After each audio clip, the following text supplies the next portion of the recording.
Olá, alunos. Então, sejam bem-vindos aí a mais essa videoaula, né? Que é justamente informar para vocês sobre a atividade dessa semana, né? Essa semana ela é intitulada como Semana de Estudos Intensivos, né? Que nada mais é que uma espécie de uma semana de recuperação, né? Daquilo que o aluno talvez não conseguiu aprender, ou mesmo aquele que não entregou nada, nenhuma atividade, que possa estar fazendo, né? Essas atividades aí. A gente sabe que a nossa recuperação, né? Ela é paralela, contínua, né? Não tem um dia específico para ela e nem uma semana específica. Mas geralmente, quando falta uma semana para encerrar o segundo semestre, a gente tem então essa semana voltada para justamente fazer essa recuperação ou essa avaliação, né, total do rendimento do aluno, né? De fazer uma espécie de um resumo mesmo, de uma revisão aí sobre o que ficou, o que ainda faltou aprender e tal. Então, para o primeiro ano vai ser justamente isso, né? Eu vou estar passando uma atividade não só dessa semana, mas justamente já incorporando, né? Essas 4 semanas, vamos dizer assim, de aulas que a gente teve, e até mais, né? Até porque é referente a 2 meses, como a gente diz, bimestre, 2 meses. Então, nessa semana, eu achei por bem passar uma atividade para vocês que contempla, né, que está aqui no livro de vocês de sociologia, né, que todos aí ganharam do governo logo no início do ano, livro de sociologia que contempla os 3 anos, primeiro, segundo e terceiro ano. Então, a atividade vai estar pautada em cima disso. E o conteúdo é sempre aquele que é o eixo norteador do nosso segundo bimestre, que é justamente os grupos sociais dos quais o ser humano faz parte e qual a importância desses grupos sociais para a própria formação, né, do indivíduo. A aula passada a gente bem frisou isso, os papéis sociais que nós representamos, né? E a gente sabe que cada indivíduo ele representa vários papéis sociais, quer seja de pai de uma família, quer seja de filho, né, o comportamento que o filho tem de ter, né, dentro do ambiente de trabalho, ele é funcionário, então ele tem um papel a representar ali, ou seja, em cada ambiente em que estamos, representamos um papel em que nos é cobrado um tipo de comportamento, né? Como aluno, se comportar como aluno, né?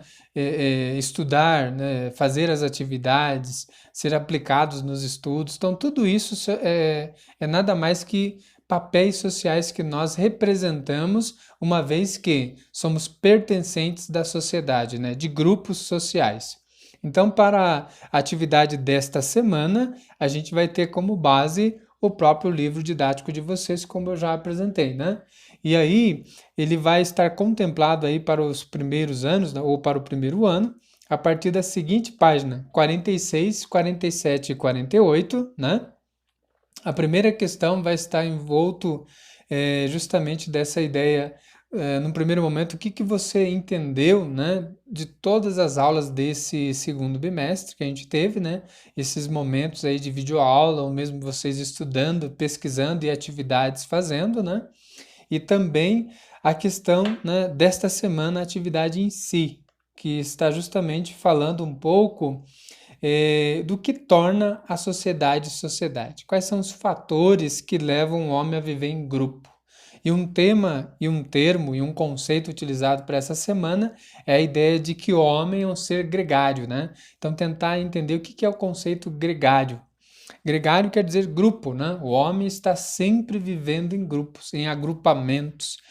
A gente bem já viu em outras aulas que o homem não é aquele que vive na solidão ou solitariamente, né? Ele não nasceu para viver como ilha, ele necessita do convívio e da interação social com os outros. Então a gente vai poder discutir um pouco melhor essa questão, utilizando aí também o pensamento do Norbert Elias, que é um sociólogo que vai tentar entender aí o que seria a base, né, dessa convivência social, né? E aí vocês vão ter o texto, né, a partir do livro didático de vocês para ler, refletir e poder, né, responder as questões. E uma outra ideia também, o que seria dentro do convívio social, dos grupos sociais, o que seria essa espécie de relações de poder? A gente vai ver também que em cada grupo social que o homem faz parte, tem sempre uma relação de poder sobre ele, né? Se a gente está no ambiente de trabalho, quem que exerce poder sobre nós? O patrão, o subgerente, o gerente, enfim, a hierarquia instituída naquele local. Dentro de casa, a gente sabe que a hierarquia maior é pai e mãe, né? O irmão mais velho, enfim. As ordens, as instruções é sempre a partir dessas relações de poder. Quando você está, por exemplo, no trânsito, o guarda de trânsito ele tem exerce um poder sobre você, né? Aí até mesmo a regra de trânsito, o maior zela pelo menor, no sentido do veículo. Então tem todo um poder que se instaura e a sociologia também discute um pouco isso, as relações de poder que se estabelecem, né?